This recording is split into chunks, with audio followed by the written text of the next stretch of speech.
दोस्तों, United nation security council को लेकर भारत काफी समय से रिफॉर्म की डिमांड कर रहा है। यहां तक कि भारत ने यह तक कह दिया कि अगर जल्द ही संयुक्त राष्ट्र में बदलाव नहीं किए गए तो ये संगठन आने वाले कुछ ही सालों में पूरी तरह से निष्क्रिय हो जाएगा। लेकिन तब तक भारत के बयानों पर किसी ने ध्यान नहीं दिया, जब तक विश्व में यूक्रेन युद्ध, कोरोना महामारी, फूड सिक्योरिटी और एनर्जी सिक्योरिटी जैसे बड़े मुद्दे एक साथ खड़े नहीं हो गए और यूएन इन सभी मुद्दों को सुलझाने में नाकाम रहा। जिसके बाद भारत की बातों को गंभीरता से लेते हुए यूएनएससी में बदलाव के लिए बड़े कदम उठाने शुरू किए जा चुके हैं, जिसके तहत आज की हमारी पहली खबर आपको काफी हैरान करेगी, क्योंकि अब यूएन में बड़े रिफॉर्म और भारत समेत विश्व के दूसरे देशों को वीटो पावर देने के लिए असली इंटर गवर्नमेंटल नेगोशिएशन शुरू की जा चुकी है। और ये वही नेगोशिएशन है जिसके बाद यूएनएससी में वह बदलाव किए जाएंगे जिनका भारत काफी सालों से डिमांड कर रहा है। ये नेगोशिएशन 9 मार्च से शुरू किए गए। वहीं पर इन बैठकों की पारदर्शिता को बढ़ाने के लिए इस पूरी मीटिंग को लाइव वेबकास्ट भी किया गया, यानी आप इंटरनेट पर इन मीटिंग्स को देख भी सकते हैं।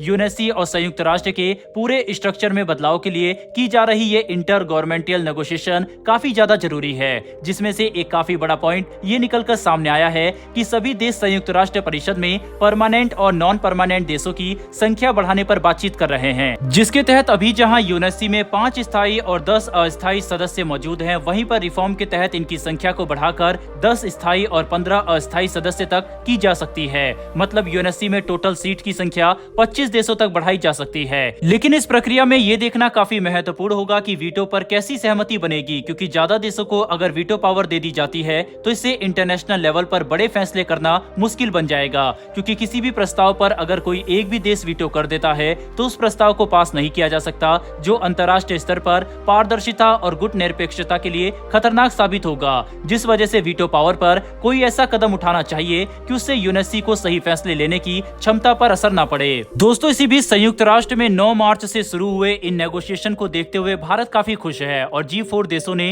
इस पर एक जॉइंट स्टेटमेंट भी जारी किया। बता दें कि G4 भारत, जापान, जर्मनी और ब्राजील का एक संगठन है जो संयुक्त राष्ट्र में बदलाव को अपना समर्थन देता है, जिसके तहत G4 देशों के जॉइंट स्टेटमेंट में ये बात खुलकर कही गई है कि सभी G4 देश इन नेगोशिएशन का स्वागत करते हैं और चाहते हैं कि संयुक्त राष्ट्र में ऐसे बदलाव किए जाएं ताकि हर महाद्वीप को बराबर रिप्रेजेंटेशन मिल सके और संयुक्त राष्ट्र एक इफेक्टिव ग्लोबल ऑर्गेनाइजेशन के तौर पर सामने आए। साथ ही हम ये बात भी कहना चाहेंगे कि अगर साल 2025 तक भारत को संयुक्त राष्ट्र सुरक्षा परिषद की स्थायी सदस्यता मिल जाती है तो ये मौजूदा सरकार की एक काफी बड़ी उपलब्धि होगी, क्योंकि भारत हर तरह से यूएनएससी की स्थायी सदस्यता का हकदार है। और जिस तरह से पिछले कुछ दशकों में भारत की आर्थिक, सामाजिक और सैन्य क्षमता में बड़ा विकास हुआ है, इसके साथ अब दुनिया भर के देश भारत को एक ग्लोबल लीडर के तौर पर देख रहे हैं, जिसमें यूएनएससी की परमानेंट सीट और वीटो पावर भारत को सही मायने में ग्लोबल पावर बना सकती है। बहरहाल दोस्तों, बढ़ते हैं हमारी दूसरी खबर की तरफ। तो दोस्तों, ये खबर अर्मेनिया की तरफ से निकलकर सामने आ रही है, जिसके तहत भारत के साथ अपने द्विपक्षीय संबंध और व्यापारिक रिश्तों को मजबूती देने के लिए अर्मेनिया के अधिकारियों ने भारत का एक बड़ा दौरा किया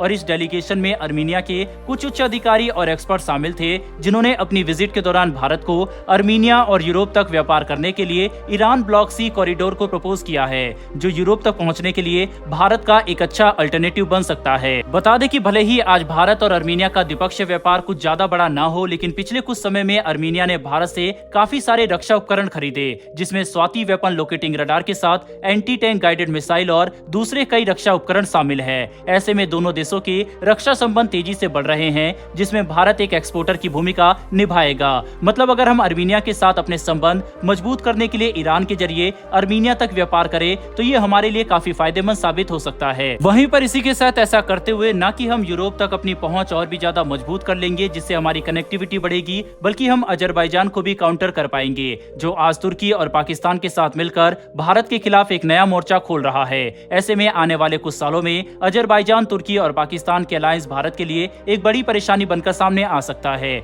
जिसे काउंटर करने के लिए भारत को अर्मेनिया के साथ अपने संबंध मजबूत करने चाहिए और ऐसा करने में ईरान ब्लॉक सी कॉरिडोर काफी इंपोर्टेंट ट्रेड रूट बनकर सामने आ सकता है। बहरहाल दोस्तों, इस वीडियो में इतना ही। इन्फॉर्मेशन और वीडियो पसंद आई हो तो वीडियो को लाइक करके हमारी आने वाली डेली वर्ल्ड अफेयर से जुड़ी ऐसी वीडियो के लिए चैनल को सब्सक्राइब कर बेल नोटिफिकेशन अवश्य दबा लें। फिर मिलेंगे ऐसी एक नई वीडियो के साथ। धन्यवाद। जय हिंद।